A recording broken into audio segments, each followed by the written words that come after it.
Alhamdulillah nahmaduhu wa nasta'inuhu wa nastaghfiruhu wa nastahdi wa na'udzu billahi min sururi anfusina wa min sayyiati a'malina.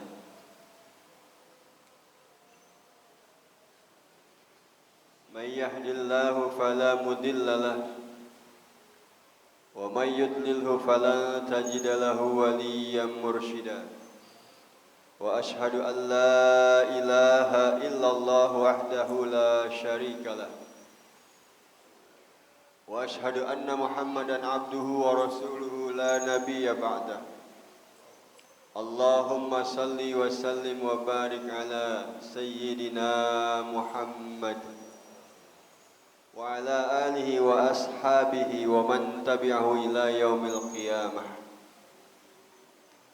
Amma ba'du faya ibadallah, usi nafsi wa iyyakum bitaqwallah wa ta'atihi la'allakum turhamun. A'udzu billahi minasy syaithanir rajim. Ya ayyuhalladzina amanu taqullaha haqqa tuqatih wa la tamutunna illa wa antum muslimun. Sadaqallahul azim. Hadirin jamaah salat Jumat Masjid As-Salam yang dimuliakan Allah, marilah kita bersyukur senantiasa kepada Allah Subhanahu wa taala. Allah yang telah menciptakan kita dan melengkapi kehidupan kita dengan berbagai nikmat yang kita butuhkan. Semuanya cukup untuk kehidupan kita. Maka syukur terbaik adalah merasakan bahwa nikmat Allah begitu banyak dan begitu istimewa untuk kita semua, untuk dapat kita gunakan beraktivitas di muka bumi milik Allah ini sebagai khalifatullah, sebagai perpanjangan tangan Allah untuk menyebarkan kasih sayang kepada sesama, menyebarkan rahman dan rahimnya Allah kepada makhluk lain, bukan hanya kepada manusia. Salawat dan salam kepada Nabi kita Muhammad Rasulullah sallallahu alaihi wasallam. Beliau adalah teladan dalam kehidupan, guru yang memberikan banyak pelajaran tentang teori dan praktek yang dapat kita pergunakan sebagai panduan kita dalam berkehidupan, baik kehidupan di dalam rumah tangga kita, kehidupan di dalam masyarakat kita, dan kehidupan sebagai apapun kita di tengah masyarakat atau mungkin di tempat kerja kita. Hadirin jamaah rahimakumullah, maka marilah semua yang masih Allah berikan ini dan waktu yang masih Allah terus panjangkan untuk kita hidup di muka bumi ini, kita pergunakan untuk menambah kuantitas dan kualitas pengetahuan agar bisa menjadi pemahaman, kemudian hadir di dalam kesadaran dan dapat kita aplikasikan dalam kehidupan. Sehingga kapanpun Allah menentukan kita mengakhiri kehidupan dunia ini, kita tengah berada dalam kondisi yang terbaik dalam iman dan takwa, dan insya Allah itu adalah kematian yang husnul khatimah. Amin ya rabbal alamin. Hadirin jamaah rahimakumullah, karena memang yang kita kejar dalam kehidupan ini bukanlah materi yang banyak atau badan yang selalu sehat, tapi yang menentukan kita mulia di sisi Allah di dunia dan di akhirat adalah karena peran kita sebagai manusia yang bertakwa kepadanya. Allah tidak memandang kita dari warna kulit kita. Allah tidak memandang kita dari seberapa banyak harta kita. Allah tidak melihat bahasa kita, tapi Allah melihat seberapa takwa kita di hadapannya. Oleh karena itu, pesan Rasulullah yang sangat universal untuk semua manusia, bahkan bukan untuk manusia muslim saja, di mana Rasulullah bersabda dalam haji wada, dalam khutbahnya, ya ayyuhan nas, inna rabbakum wahid wa abakum wahid. Tuhanmu satu, bapakmu satu. Kullukum min Adam wa Adam min turab. Semua kalian berasal dari Adam dan Adam berasal dari tanah. La faddala li'ajamin 'alal arabiyyin. Tidak lebih mulia orang yang bukan Arab dibandingkan yang Arab. Wa li'arabiyyin 'alal a'jamiyyin. Begitupun sebaliknya, orang Arab tidak lebih mulia dari yang bukan Arab. Wala li ahmar 'alal aswad. Tidak lebih mulia orang berkulit berwarna dibandingkan orang yang berkulit hitam. Wala li aswad 'alal ahmar. Begitu juga tidak lebih mulia orang yang berkulit hitam dibandingkan orang yang berkulit warna lain. Illa bittaqwa. Kalau dia tidak bertakwa kepada Allah Subhanahu wa ta'ala. Hadirin jamaah rahimakumullah. Lalu apa yang menyebabkan kita menjadi orang yang tidak bertakwa, menjadi orang yang diharamkan oleh Allah masuk ke dalam surga? Rasulullah bersabda bahwa yang menjadikan kita terlarang masuk surganya Allah adalah karena kesombongan. Sombong karena warna kulit, sombong karena ras, sombong karena harta, sombong karena ilmu, bahkan sombong karena ibadah, merasa diri lebih baik. Hadis dari Ibnu Mas'ud bahwasanya Rasulullah sallallahu alaihi wasallam bersabda, la yadkhulul jannah man kana fi qalbihi mithqala dzarratin min kibrin. Tidak akan masuk surga orang yang di dalam hatinya ada benih kesombongan meskipun hanya sebesar jarah, sebesar atom. Qala rajul, salah seorang sahabat yang hadir saat itu berkata kepada Rasulullah, innar rajula yuhibbu ayyakuna thawbahu hasanan wa na'luhu hasanatan. Apakah yang dimaksud dengan sombong adalah mereka, teman-teman kita yang jika kemana-mana selalu mengenakan baju bagus atau sendal yang bagus-bagus? Qala, Nabi bersabda, innallahal jamil yuhibbul jamal. Allah itu zat yang maha indah dan suka dengan keindahan. Jadi kalau kita berpakaian bagus untuk mengharap kasih sayang Allah karena Allah suka dengan yang bagus-bagus, itu bukan kesombongan. Apalagi untuk kegiatan-kegiatan ibadah seperti ini, pakailah yang terbagus yang kita miliki di rumah. Nabi menyatakan al-kibru batarul haqq wa ghamdun nas. Inti dari kesombongan bukanlah di pakaiannya, bukanlah di warna kulitnya, bukanlah di banyak omongnya, tapi inti kesombongan adalah batarul haqq, menolak kebenaran karena dia menganggap bahwa dialah yang paling benar dan apa yang dikatakan orang pasti salah, pasti tidak lebih benar dari dirinya.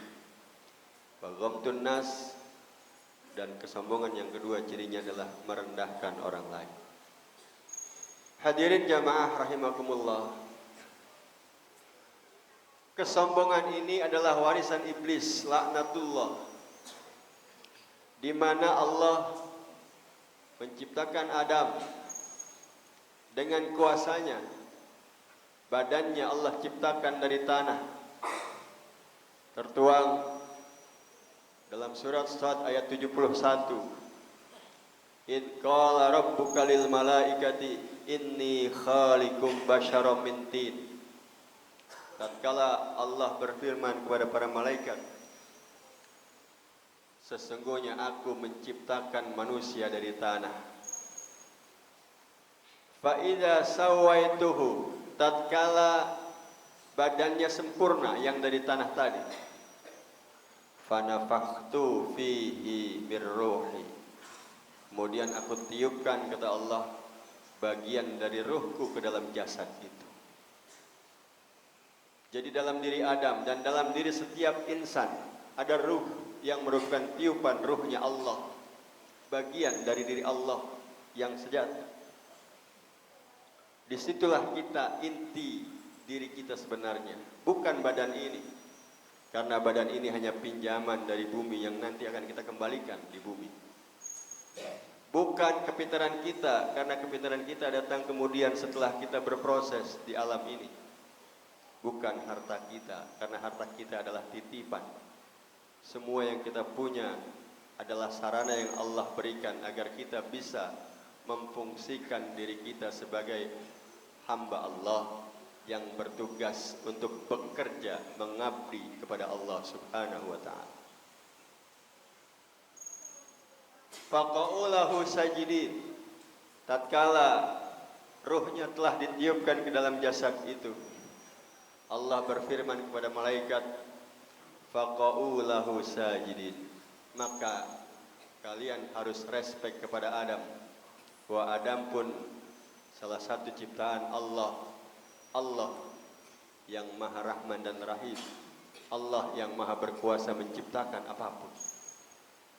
Fasajadal malaika, semua malaikat bersujud, illa iblis, kecuali iblis.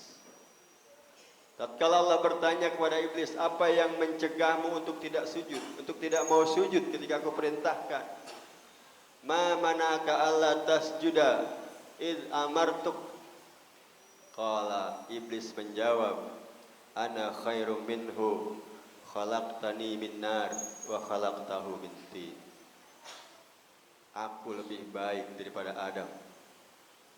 Aku kau ciptakan dari api, sedangkan Adam kau ciptakan dari tanah. Iblis melihat kulitnya, sementara malaikat yang sujud tidak memperhatikan kulitnya. Tapi kesejatian Adam yang sebenarnya adalah Allah Subhanahu wa ta'ala. Iblis melihat rasnya, melihat warna kulitnya, melihat bahasanya. Maka tidak boleh ada orang di antara kita yang merasa sombong karena dia terlahir menjadi orang Betawi, terlahir menjadi orang Jawa. Tidak ada yang lebih mulia di antara kita illa bittaqwa, kecuali takwa kepada Allah Subhanahu wa ta'ala.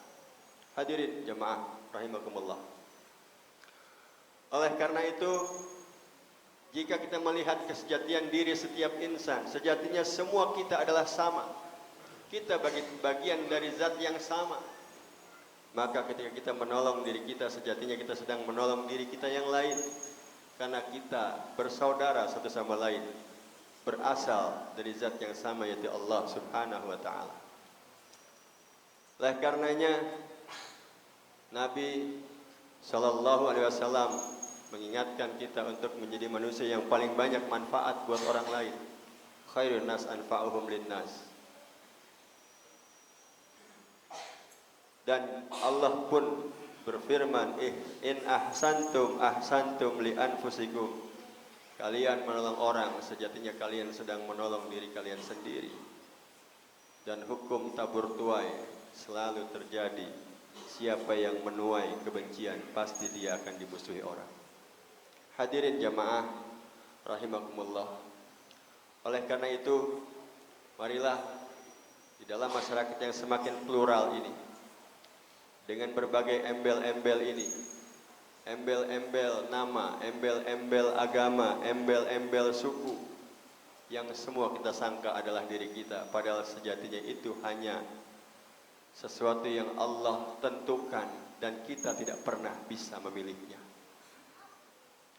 Maka marilah maksimalkan fungsi kita sebagai hamba Allah yang sejati, di mana kita adalah khalifah. Karena ayat 71 tadi Allah berfirman bahwa dia akan menjadikan khalifah. Dan fungsi khalifah adalah wakil. Wakil yang bertugas menyebarkan kasih sayang Allah kepada sesama. Karena Allah Subhanahu wa taala tidak mungkin datang membawa beras ke rumah tetangga kita yang kelaparan. Tapi Allah lebihkan harta kita agar bisa membeli beras buat tetangga kita.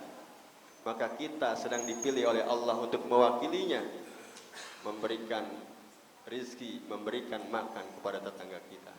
Jangan bersikap seperti orang kafir, orang yang tidak beriman.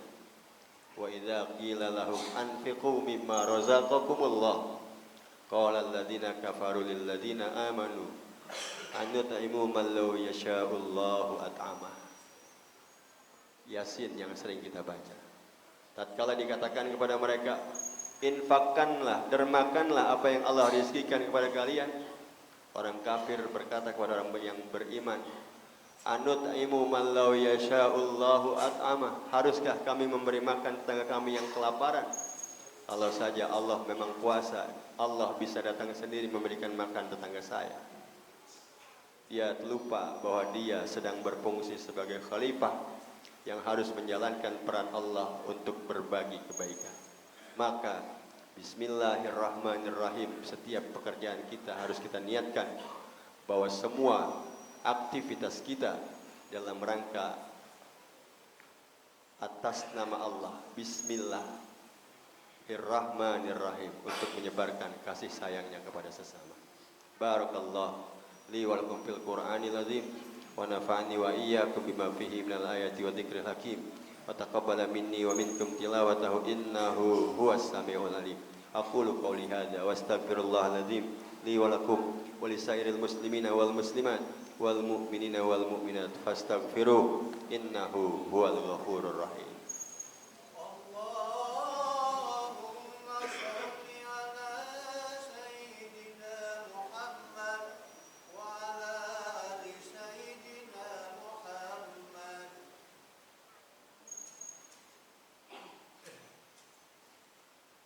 Alhamdulillahi hamdan katsiran kama amar, asyhadu an la ilaha illallah wahdahu la syarikalah irghama liman jahada bihi wa kafar, wa asyhadu anna Muhammadan abduhu wa rasuluhu sayyidul khalaiqi wal basar.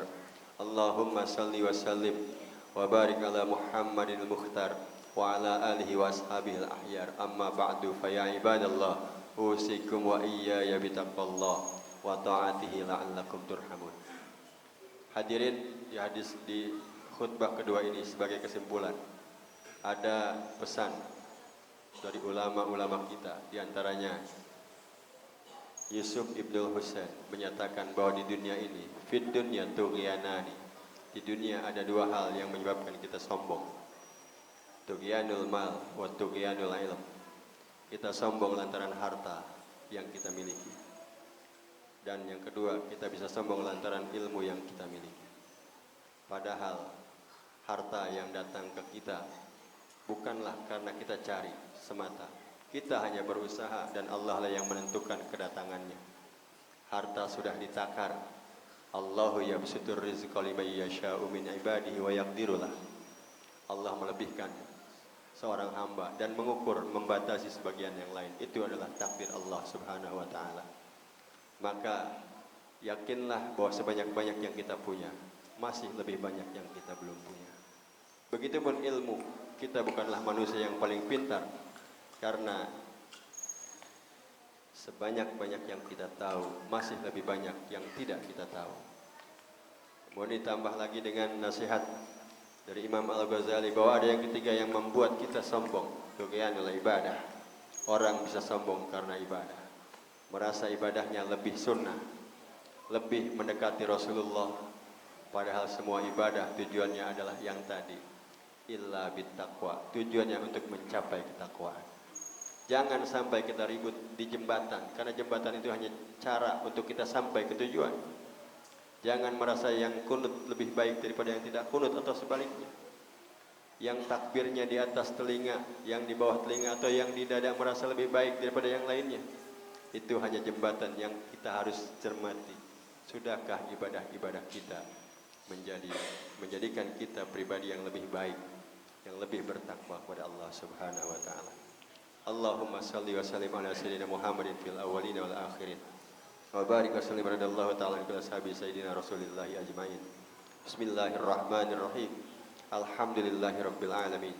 Hamdan syakirin, hamdan dzakirin, hamdan naimin, hamdan katsiran thayyiban mubarakan fi. Hamdan yuafi ni'amahu yukafi mazidah. Ya Rabbana lakal hamdu kama yanbaghi li jalali wajhikal karim wa 'azimi sultanik. Allahumma salli ala Muhammad wa ala ali Muhammad. Allahumma ighfir lil muslimina wal muslimat wal mu'minina wal mu'minat al ahya'i minhum wal amwat bi rahmatika ya arhamar rahimin. Allahumma aslih lana dinina alladhi huwa ismatu amrina wa aslih lana dunyana allati fiha ma'ashuna wa aslih lana akhiratana allati ilaiha ma'aduna waj'alil hayata ziyadatan lana fi kulli khair waj'alil mauta rahatan lana min kulli syarr. Rabbana atina fid dunya hasanah wa fil akhirati hasanah wa qina adzabannar. Ibadallah, innallaha ya'muru bil 'adli wal ihsan wa ita'i dzil qurba wa yanha 'anil fahsya'i wal munkari wal baghi ya'idzukum la'allakum tadhakkarun. Fadhkurullaha al-'azim yadhkurkum washkuruhu 'ala ni'amihi yazidkum was'alhu min fadlihi wa atikum wa dzikrullahi akbar. Aqimis shalah.